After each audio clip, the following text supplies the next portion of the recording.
Claymation makes people happy. Stop motion is super DIY because it's literally you manipulating it. And like I said, you can do stop motion animation with anything, like literally anything. It's totally open to whatever you want it to be, and there's also like no rules. Hi, I'm Maryanna. I'm an artist, illustrator, and scenographer, and today we're going to do some stop motion animation. When I was studying illustration, I really loved it, and I loved that I could draw whatever I want, I can create a universe, but I always had such a hard time creating a three-dimensional feeling or world in illustration. I always loved Wallace and Gromit growing up. I always just loved Claymation, just how it looked and everything. It has such a unique character, and it fascinates me. And then knowing that people have to create it frame by frame, you can feel like that somebody's touched it, which I think is really cool. You can see all the work that they put into it.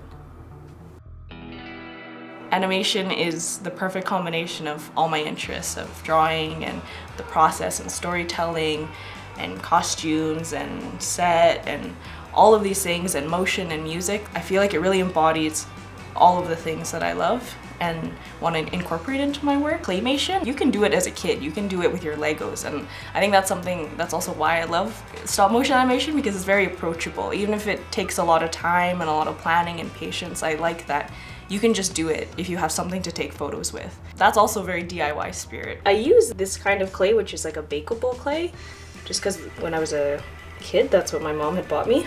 And honestly, like half of this clay is still from what she would buy me. Not having a budget means that you really have to be creative and resourceful, and it's also just good practice for giving things a second life. I mean, it really forces you to look at what you have and say, oh, what can I make from that? The blue is one of my shirts.